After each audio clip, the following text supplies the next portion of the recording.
De 8 a 10 de la mañana.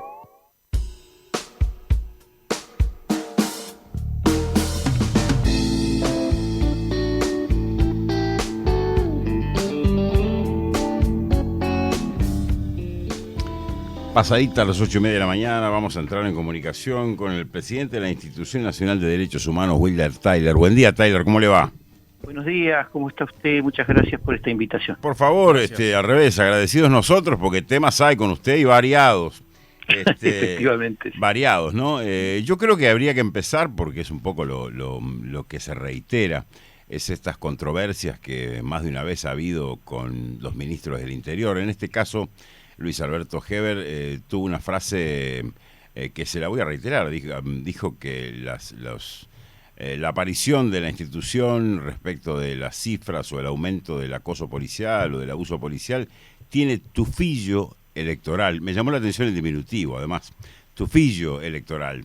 ¿Qué reacción tiene o debe tener o tiene la Institución Nacional de Derechos Humanos frente a esta mirada del actual ministro del Interior? Bueno, mire, yo en primer lugar, esto de tufos y tufillos yo no lo voy a comentar. Va por cuenta del ministro y él se hace cargo. Lo que sí le puedo hablar es del trabajo nuestro y lo que hemos hecho.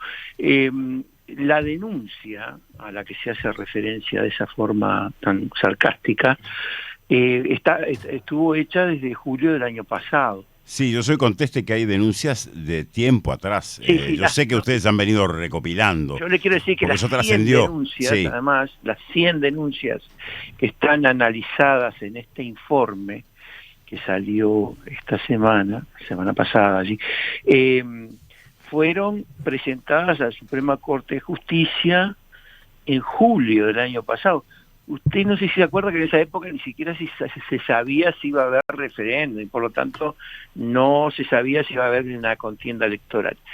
Antes de eso, la institución ha venido presentando denuncias en forma más o menos regular, de acuerdo a las situaciones, y lamentablemente las reacciones de los ministros, de este ministro y del doctor Larrañaga antes, siempre fueron adversas a embarcarse en un debate. Quizás recuerde usted, cuando se inició este periodo de gobierno, que vamos a entendernos, las denuncias no empezaron con este gobierno coalición. Claro. Antes teníamos denuncias, hacíamos las denuncias y nos enfrascábamos también en intercambios de distinto tono, pero cuando empezó el gobierno hubo unos primeros 15 días que hubo un pico de denuncias allí y reaccionamos. Y en ese momento lo que se quiso decir era como que queríamos desprestigiar al gobierno, pero no se discutieron las denuncias. Salvo hubo algunas denuncias de impacto mediático, sí, con grabaciones. Una que fue falsa, ¿recuerda? Exacto, eso motivó que Larrañaga tuviera quizá un argumento para plantear, en vez de ir a un debate, que es lo que ustedes en alguna medida pensaban que debería haber al respecto, claro. Se hizo un pico mediático y desapareció. Por ejemplo, aquella denuncia no fue tomada. Aquella denuncia que fue falsa no fue tomada por la institución, ¿verdad? Pero sin embargo se nos atribuyó. Y hubo otros casos así parecidos que incluso le podría mencionar. Pero bueno, lo que me interesa decirle es que en aquel momento pasó eso. Después bajó el volumen de denuncias, cayó bastante a los 2 meses. Allí nosotros lo comunicamos otra vez, no hubo respuesta, y después empezó a incrementarse de manera bastante persistente. ¿Cuándo empezó a incrementarse? Cuando dice después comenzó a crecer de manera persistente. Es que yo sé que en este momento hay un debate general sobre la LUC, me parece bien, la institución en su momento opinó sobre algunos contenidos, no todos, ni siquiera todos los que están hoy en debate electoral, pero yo creo que una de las cosas que nosotros queremos tratar de establecer, porque me parece es muy importante, hay 2 elementos. Uno es el marco legal, y el marco legal es más propicio al abuso policial o al uso excesivo de la fuerza, para usar el término técnico, que lo que había antes, porque sencillamente se dan más potestades y más atributos. Y hay otra cosa, que es el mensaje. Y del mensaje se ha hablado menos, pero el mensaje nos preocupa mucho, Porque estamos hablando de una fuerza policial que, como todas las fuerzas policiales, son una entidad jerarquizada. ¿El mensaje de quién le refiere usted? ¿Mensaje de la cúpula, ministro y autoridades? De las autoridades, digo yo, esencialmente el ministro, pero también puede ser el ministro, claro. El segundo también puede ser la presidencia de la República, también pueden ser los jefes policiales, pero sobre todo la cúpula civil que se encuentra allí, y nos preocupa mucho porque uno puede entender que una fuerza que es jerarquizada, estructurada, muy reglamentada, tenga un espíritu corporativo, pero que ese espíritu corporativo sea adoptado in totum por el cuerpo civil, o sea, que a usted el ministro le habla desde la camiseta policial y que aborda, que es como una cuestión automática. Usted presenta una denuncia sobre un caso que nos impacta. Por ejemplo, aquí nosotros hablábamos un caso a un hombre que le revientan un tímpano, al otro le parten 3 costillas, una señora a ver qué pasa con el hijo que es narcotraficante y le dan una paliza porque necesita un escarmiento por tener un hijo así. Este tipo de cosas que se llevan. ¿Y qué es la primera reacción? La primera reacción es: usted defienda la fuerza. Lo primero que se hace es defender a la fuerza. Tyler. No sé, y yo digo una cosa, todos nos horrorizamos cuando se cometen abusos y barbaridades y crímenes terribles, como esto horrible que pasó anoche, ¿verdad? Esto de ayer. No anoche, esto de ayer de mañana. O sea, lo del joven de 19 años. Lo del joven, por ejemplo, esa barbaridad, ¿verdad? Que hemos escuchado y que lo hemos visto y que es absolutamente devastadora. Pero cuando esto pasa, no digo un crimen de ese porte, pero cuando hay un abuso o algo como estos problemas que nosotros planteamos, que vienen de parte del Estado, de la autoridad, de quien tiene que proteger, o sea, contra otros que son más vulnerables, viene con ese agravante. Allí lo primero que se hace es defender a la fuerza. Lo primero, nosotros somos 33.000 y somos bien. Hay una manzana podrida, pero lo que pasa es que está aumentando el número. Bueno, a ver, Tyler, pero a propósito de esos números, ayer el ministro del Interior decía, con datos que él maneja, que los casos de abusos policiales disminuyeron desde que empezó a aplicarse la ley de urgente consideración. Por eso le preguntamos a partir de cuándo ustedes observan que hubo una baja persistente. Y le digo los números que maneja el Ministerio del Interior. Heber dijo que en 2019 hubo 152 denuncias de abuso policial. En 2020, primer año del gobierno de la coalición multicolor, pero sin LUC, en 2020 158 denuncias antes de que entrara en vigencia la ley, y en 2021, con la ley vigente, 134 denuncias, o sea, menos que en 2020 y menos que en 2019. ¿Ustedes manejan esos números también? No, porque nunca los compartieron, porque esos números se han pedido. Ahí hay dos cosas. Primero, esto que le digo, es novedad, no refleja por lo menos la percepción que nosotros tenemos, mucho menos la de los defensores públicos, con los que usted habla, que son los que están en contacto diario, cotidiano, y son los que dicen, bueno, no, esto nosotros notamos que está subiendo, o sea que no refleja eso, y además no ha sido compartido antes, porque hay una gran reticencia a proporcionar la información. Nosotros lo pedimos. Le voy a decir que por este mismo motivo, este informe, que además es un informe propositivo, es un informe que hace recomendaciones, lo que pide el informe es que se ponga en funcionamiento un registro nacional de casos de tortura, malos tratos, abuso, que sea llevado adelante por una entidad, bueno, cualquiera, la que se decida, pero que sea imparcial, que sistematice, que tenga una definición de qué estamos hablando cuando estamos hablando del uso excesivo de la fuerza, para que funcionemos sobre una base común, todos. Entonces allí se pueden definir y analizar tendencias. Yo lo que tengo es una tendencia a la alta, Tendencia al alza tienen ustedes. O sea, distinto a esto. Sí, por supuesto, y no somos los únicos. Dígame, Tyler, ¿le merece algún comentario la presencia del ministro del Interior en Durazno en el marco de una audiencia por un caso complejo que están en alguna medida realmente a nivel judicial y fiscalía aclarándose cómo sucedió, que fue criticado por la Asociación de Magistrados y defendido por el presidente? Sí, ¿Es un ejemplo de algo esto? Yo le voy a decir una cosa, primero porque tengo que hacer una aclaración. Yo soy lo que cree que la justicia los ciudadanos tienen el derecho, pueden y deben criticarla cuando tienen diferencias de argumento, ¿verdad?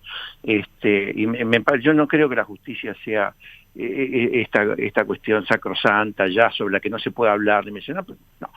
Eso en primer lugar. En segundo lugar, efectivamente, el tema de la independencia judicial no es que no les pongan presiones, sino que se puedan resistir las presiones. Claro, que sean impermeables. La gracia es que sean impermeables a las presiones. Claro. Bien. Pero lo que no me hace ninguna gracia es que el individuo que detenta el mando de una de las instituciones que hace el uso monopólico de la fuerza en nuestro país, sí, se presente a la puerta cuando hay una manifestación de un sindicato, que tienen todo el derecho a estar allí, y lo repito, que tienen todo el derecho a estar allí, pero que el jefe de una institución de ese tipo se presente en el sindicato y empiece a los puñitos, no me parece bien. Como le digo, no le se habla. Vio que el presidente lo apoyó a Heber y dijo que fue un buen gesto el ministro. Sí, lo vi. Y a mí me llamó la atención. También dijo después que lo que le parecería un momento si él piensa que la justicia no es independiente. Mire, sí, está muy mal si alguno piensa que la justicia no es independiente. Eso no quiere decir que se la pueda ir presionando a troche y moche. O sea, es mejor no presionarla. Otra cosa es cuando uno habla. Acá ha habido ministros que hablaron muy fuertemente en contra de sentencias que se dictaron, y jamás en la institución se nos ocurrió decir una palabra. Yo, por ejemplo, no estaba de acuerdo cuando el doctor García habló sobre el caso de un doble asesinato, de un asesinato simple, de la época de la dictadura o de los conflictos que tuvimos en aquel periodo. Sin embargo, no, por ningún momento se me ocurrió decir que el ministro no tenía derecho a decir lo que dijo. Tiene todo el derecho a decir lo que le parezca, o sea, si esa es su opinión. Otra cosa es cuando se llega antes de que la opinión sea dada, antes de que, cuando se está estudiando allí en el momento. Es una presencia de poder, es una presencia de poder, no es un ejercicio de la libertad de expresión. Ajá. Más que nada, viniendo de donde viene, es un ejercicio de poder en la puerta de juzgado, donde se está discutiendo un caso que, admitámoslo, es controvertido, porque esto estoy estableciendo un dato de la realidad. Yo no tengo posición sobre el asunto, no lo conozco a fondo, pero es un caso controvertido. No está claro, sí. Ahora, bueno, pero aún así, yo me pregunto qué era lo que estaba haciendo. O sea, estaba reafirmando ahí desde la camiseta, no desde el puesto institucional, no de la responsabilidad que tiene esto. Bueno, para mí este no es un buen mensaje para los derechos humanos. Como no se están dando buenos mensajes en materia de derechos humanos. ¿Usted se acuerda cuando a aquel hombre le metieron la picana eléctrica en una comisaría? ¿Se acuerda? ¿Cuándo fue eso? Esto fue hace como 1 año y medio. A mí fue la primera vez que me impactó el mensaje. ¿Qué fue lo que dijo las autoridades? No salieron a decir, condenamos esto, en esta fuerza no se va a tolerar algo así. No, lo primero que dijeron es, bueno, lo que pasa es que el aparato se vende en el mercado abierto, en el mercado. ¿Qué quiere decir con eso? O sea, estaba hablando de un policía que le dio un picanazo a un individuo que estaba en el piso. Y sin embargo, esa fue la respuesta que se dio. Entonces yo digo, es la LUC, que evidentemente ha generado algunos problemas, pero es también el mensaje. Yo creo que es un mensaje que se quiere dar, un mensaje de empoderamiento, porque eso lo vinieron avisando desde todo el tiempo, pero que se les ha ido la mano.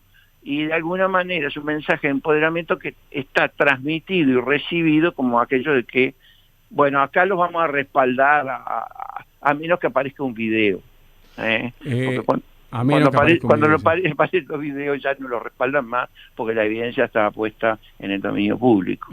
Tyler, le cambiamos de tema. ¿Qué expectativa tienen ustedes desde la institución ante el comienzo de la búsqueda de restos de un desaparecido en un local del Correo en Ciudad Vieja? Qué pregunta, mire, expectativa. Usted vio, este es un tema cruel, porque expectativa siempre genera. y muy frecuentemente ¿Y se en este frustran. caso la expectativa es grande o no? ¿Son cautos? No, es como todos, o sea, Como todos. yo lo que pasa en este caso es que es muy precisa el señalamiento del lugar donde estarían los restos óseos. No quiero decir más nada, solo los restos óseos. Claro, porque el trabajador que hizo el laburo, se acuerda dónde lo hizo, fue en los años 90 y se quedó con eso ahí atragantado durante 30 años Sí, y ahora, sí, y ahora es muy lo preciso. cuenta. Yo fui con él en la primera visita a identificarlo, el lugar. Y estoy hablando de unos pocos metros cuadrados. ¿Y es un trabajo difícil el de excavar ahí y buscar o no? Por lo que vio usted, por la obra que hay hoy.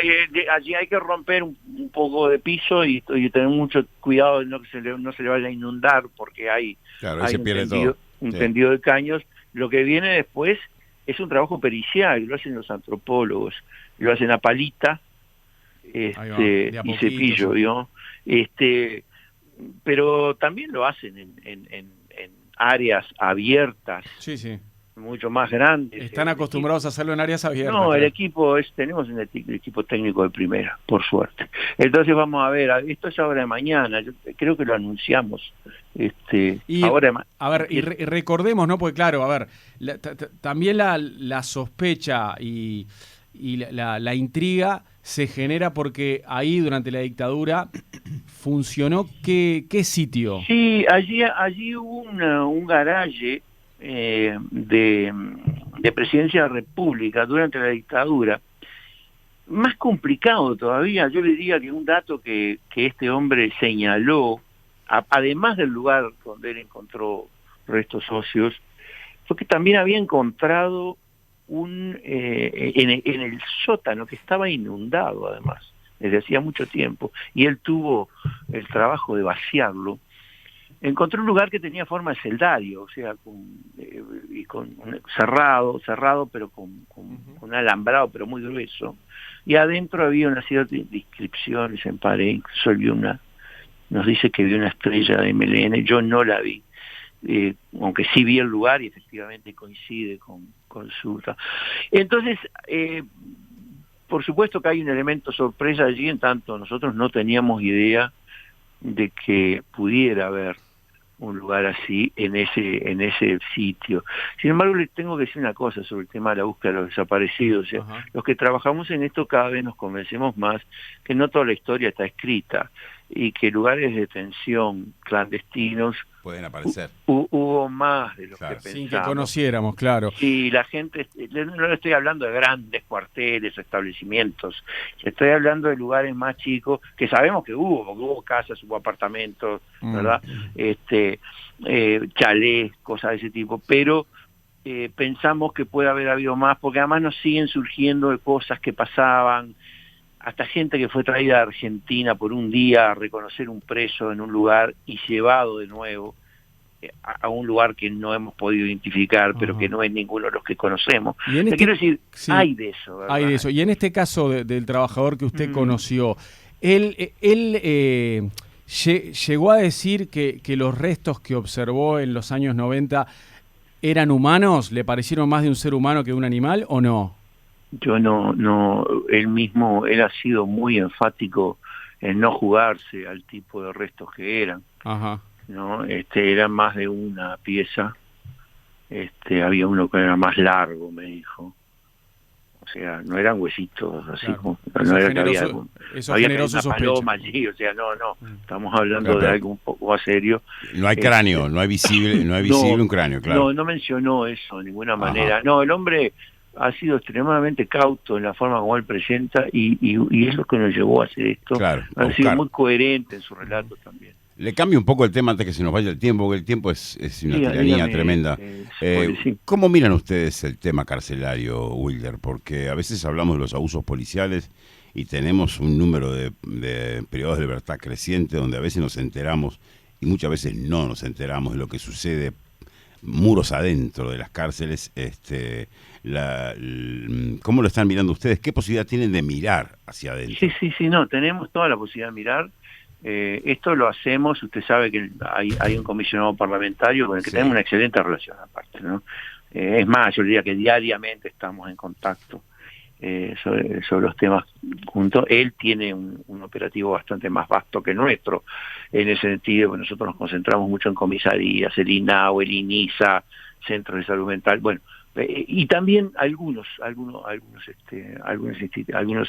establecimientos del INR, con mucha preocupación. Nunca tuvimos estamos en un nivel de hacinamiento, ahora sí. Antes en un momento estuvimos a tope, después hubo sobrepoblación, ahora ya arriba del 130% estamos en un momento de hacinamiento. El hacinamiento es la receta de la violencia intracarcelaria. Y con eso viene todo lo demás, ¿no? Corrupción, etcétera. Yo le diría que estamos cada vez más preocupados. Esto sí se anunció, de esto hablamos muchísimo cuando fuimos invitados a hablar sobre el tema de la LUC, sobre lo que se llamaba la inflación, el fenómeno de la inflación penal. Era más penas, más delitos, menos beneficios, dijimos, pero no les va a dar más el presos, tiempo para claro, construir las cárceles que haya que construir. Y por supuesto que nosotros no estábamos, insisto, no estábamos argumentando que tienen que salir inmediatamente a la calle individuos que cometen los crímenes atroces que desgraciadamente están plagando nuestra sociedad. Ese es un dato que tenemos que conocer porque hace a la complejidad de esta situación que tenemos, ¿verdad? Pero la verdad es que se están dando más y más casos que bueno, que la gente que queda entrampada allí. Yo, de las cosas que más me preocupan son las mujeres con hijos. Por ejemplo, hay fila para entrar, fila diría yo, fila teórica, pero para ingresar a la unidad 9, ¿no? De madres con hijos que son en general capturadas en un contexto de microtráfico, Sí. Y les llega la sentencia y no pueden entrar a cumplirla porque no hay cupo. En la 5, la que está al lado, también está muy apretado el sistema. Allí hubo un foco de COVID hace poco, además, y tuvimos una visita la semana pasada, justamente, fuimos por ese motivo. ¿Saben una cosa que me han dicho hace 2 días, y yo todavía no lo hemos verificado, pero lo digo, si es verdad me preocupa muchísimo, es que parece, se está diciendo, esto lo tengo verificado, y se lo comento igual, que se habría reabierto el módulo 12 de Santiago Vázquez como lugar de aislamiento, como máxima seguridad, que fue eso fue aquel invento que se hizo entre el gobierno del Frente Amplio, o sea, donde la institución se opuso radicalmente. Hicimos varios informes y un informe final sumamente crítico sobre aquella práctica, en lo que no se sabía quién iba, ni por qué, y tampoco cuánto tiempo iban a estar en una celda. Llegó gente que llegó a pasar 22, 23 horas por día. Eso sí es cruel, inhumano y degradante. Y ahora parece que se está empezando a usar así porque los internos que estaban allí por fenómenos de crisis agudas en materia de salud mental, etcétera, han sido llevados a la vieja cárcel central que ha sido habilitada nuevamente. Eso es algo que nos preocupa. Ajá. Wilder, en estos últimos minutos, y volviendo al tema de los desaparecidos, me gustaría preguntarle por la reunión que mantuvieron ustedes con el canciller de la República, Francisco Bustillo. Esto fue días atrás. Y en ese encuentro, el ministro de Relaciones Exteriores les transmitió las acciones vinculadas a la búsqueda de información sobre detenidos desaparecidos. Y según informó la Cancillería, el Ministerio remitió un pedido de archivos desclasificados vinculados a la dictadura a Estados Unidos, que pidió afinar el contenido en materia temporal y aspectos temáticos. ¿Ustedes con qué sensación se retiraron de esa reunión? Sí, eso fue así. Bueno, esa reunión fue el resultado de una conversación una llamada del ministro precisamente, que yo la tuve el viernes antes de este lunes, de esta semana, un poco para tratar de arreglar ese desencuentro que habíamos tenido, que se hizo público en un informe. Sí, en el cuarto informe sobre la búsqueda de desaparecidos. Una era la invitación del grupo, eso ya está hecha, por suerte ahí el ministerio ahora aceleró la invitación. Y lo otro, habíamos pedido al ministerio que gestionara la desclasificación de archivos del Departamento de Estado durante el periodo de la dictadura, con la esperanza de poder encontrar allí indicios o pistas para la búsqueda. Bien, ellos no escuchamos nada, no supimos nada durante un año de nuestro pedido, pero ahora fuimos informados efectivamente el otro día. Y parece ser que sobre este último tiempo, sí, gestiones se hicieron, que efectivamente se ubicaron las reparticiones y los funcionarios, y que el retorno que se ha tenido es que nos plantean si podemos afinar un poco el ámbito de la información que pedimos. ¿Qué quiere decir esto? O episodios o años, o en fin, porque si uno dice de 68 al 85, aquello puede ser un volumen de trabajo muy grande que también les tengo que decir, nosotros quizá no tengamos en este momento la capacidad para procesarlo. Estados Unidos está pidiendo eso, afinar el contenido en materia de tiempo y en aspectos temáticos también, ¿no? Una sugerencia, nos fuimos con un acuerdo que seguimos trabajando en esto, que en la institución, la doctora Mota y yo vamos a hacer con los investigadores un trabajo para ver cómo nosotros podemos hacer que sea algo más manejable en esta materia. Bueno, pero es saludable que el canciller Francisco Bustillo los haya recibido en estos últimos días. Sí, es muy saludable y yo me quedé muy conforme. Me voy más conforme si me hubiera recibido cuando le pedí las 2 cartas que le mandé para que nos recibiera. Pero yo le dije al canciller, y lo repito, nosotros ahora estamos para mirar para adelante. Eso es lo que tenemos que hacer con este tema. Lo otro quedó atrás. Bien. Antes que se nos vaya y de despedirlo, Wilder, usted habló de un debate al principio de la conversación en tema de abuso policial. ¿Debate dónde? Terminada la LUC, votada la LUC, es ahora, viene ahora. Esta discusión termina ahora, ya no lo van a poder acusar que de tufillos. Pero debate ¿a qué nivel? Es que seguiré echando tu Está bien, después, porque vamos a seguir denunciando las cosas que nos parezca que hay que denunciar. ¿Pero dónde se debate? O sea, ¿se debate en el Parlamento? Pero que cada denuncia que se manda, cada información que se le manda al ministro, se le mandan los datos, se le dice lo que pasó y se le pide una reunión. O sea, yo no quiero un debate. Si queremos hacer un debate público, lo hacemos, pero no es un debate que yo me voy a enfrentar con el ministro. Queremos que se incorporen técnicos, queremos que esté el Parlamento, queremos ver que se discuta. Es en el Parlamento. En el Parlamento, en otras instituciones, que hagamos una mesa redonda, que hagamos un grupo de trabajo, una mesa interinstitucional para discutir este problema del uso excesivo de la fuerza y que se haga una investigación. Es lo que le estamos pidiendo. Lo que pasa es que después del 27 se puede hablar de otra manera. Ojalá, porque la verdad que no se va a ir el problema después del referéndum. Por una o por otra va a quedar. Las cárceles van a estar, los crímenes también. Van a estar donde tenemos el índice de violencia más grande que tenemos en nuestro país ahí adentro. Sin duda. ¿Qué le parece? Wilder Tyler, presidente de la Institución Nacional de Derechos Humanos, le agradecemos este tiempo que nos dedicó para hablar de un tema que preocupa a todo nivel, a nosotros los periodistas también, porque a veces nos llegan las denuncias a nosotros, ¿no? Así que estamos todos en alguna medida mirando ese tema con atención. Gracias. Por supuesto. Gracias, Wilder. Muchas gracias a ustedes. Gracias. Que pase bien, abrazo. Adiós, que tengan buen día. Punto de encuentro. De 8 a 10 de la mañana. Afirma tu futuro en la ciudad de la costa y la Costa de Oro. Carreras empresariales con la experiencia y el liderazgo de la UDE. Abogacía.